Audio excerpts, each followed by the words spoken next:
So'nggi yillarda mamlakatimizda amalga oshirilayotgan chuqur islohotlar davlat boshqaruvi va milliy iqtisodiyotda mutlaqo yangi rivojlanish bosqichini taqdim etdi. Hurmatli Prezidentimiz Shavkat Miromonovich tomonidan Oliy Majlis va xalqimizga yo'llangan murojaatnomada esa bu jarayonlarning aniq natijalari, erishilgan yutuqlar va xalqaro miqyosda e'tirof etilgan ko'rsatkichlar keng yoritib berildi. So'nggi yillarda aholi daromadi ko'paygani qo'shimcha xizmatlarga bo'lgan talabni orttirmoqda.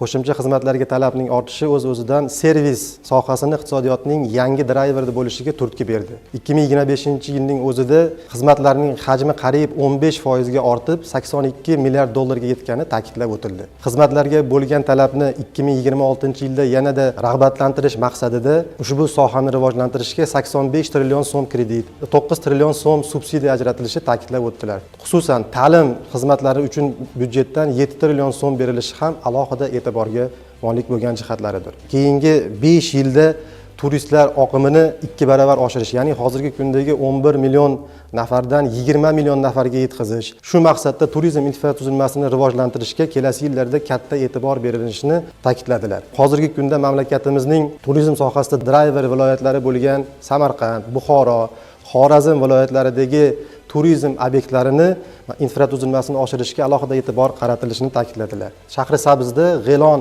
turistik majmuasining birinchi bosqichi 2026-yilda ishga tushirilishini aytib o'tdilar. Hurmatli Prezidentimizning tashabbuslari bilan 2023-yilda mamlakatimizning 11 ta oliy ta'lim muassasalariga shu mamlakatimiz turizm salohiyatini ilmiy asoslangan tadqiqotlar asosida rivojlantirish bo'yicha vazifa va topshiriqlar belgilab o'tilgan edi. Xususan bizlarning Toshkent davlat transport universitetiga ham Qashqadaryo viloyatining Shahrisabz, Kitob, Qamashi tumanlarini turizm sohasini rivojlantirish bo'yicha vazifa va topshiriqlar belgilab o'tilgan. Bu yo'nalishda universitetimiz tomonidan hozir shu kunga qadar bir qancha ilmiy tadqiqotlar amalga oshirilib o'tildi. Qolaversa turpaket va madaniy meroslarning yozma va video kontentlarini tayyorlab kelmoqdamiz.